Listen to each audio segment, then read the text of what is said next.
2 cup আটা, স্বাদমতো লবণ,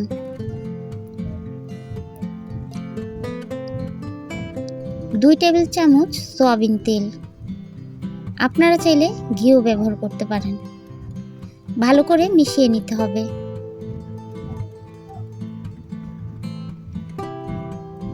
এখন একটি ডিম দিয়ে দিব।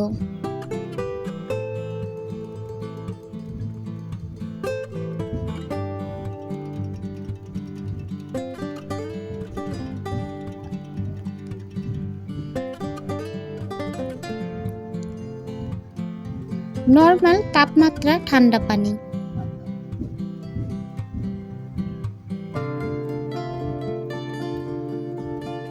একবারে বেশি দেওয়া যাবে না, একটু একটু করে দিতে হবে। আর একটি শক্ত পারফেক্ট ডো বানাতে হবে। বেশি শক্ত হবে না আর বেশি নরমও হবে না। আমার হাতে লেগে যাচ্ছে তাই একটু আমি সয়াবিন তেল ব্যবহার করলাম, রান্নার তেল। অবশ্যই পানি দেওয়ার পর কিন্তু আর বেশি অতিরিক্ত পানি দিবেন না। তেল দিয়ে মাখার চেষ্টা করবেন, তাহলে কিন্তু সমোসাটা খুব মুচমুচে হবে।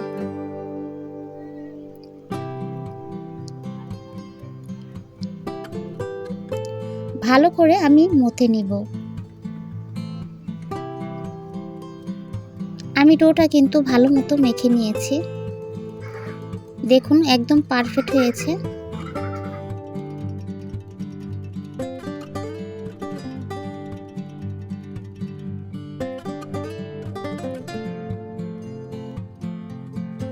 সমোসার ভিতরে যে পুরটা দেয় সেই পুর আমার আগের বানানো ছিল, এর জন্য বানানোটা দেখালাম না, কারণ ওই পুর অনেকেই বানাতে পারে, এর জন্য আমি আর দেখালাম না।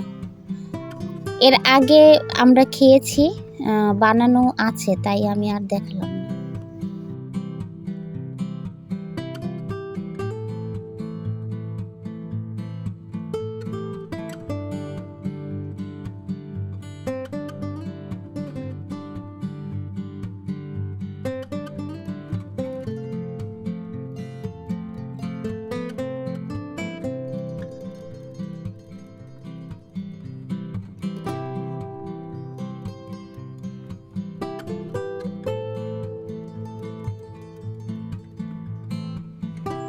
আমি সমোসার ভাঁজটা কিভাবে দিচ্ছি দেখুন।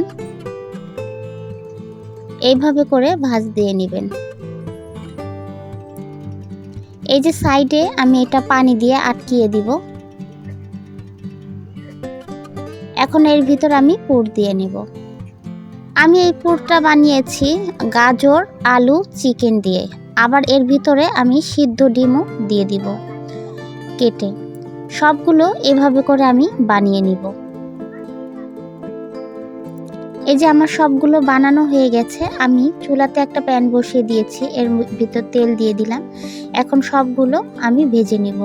তেলটা কিন্তু বেশি গরম করা যাবে না, তাহলে উপরে কালারটা চলে আসবে আর ভিতরটা কিন্তু হবে না। একদম লো হিটে আছে ভেজে নিতে হবে, উল্টিয়ে পাল্টিয়ে। যতক্ষণে কালার চলে না আসবে ততক্ষণে ভেজে যেতে হবে, একদম লো হিটে।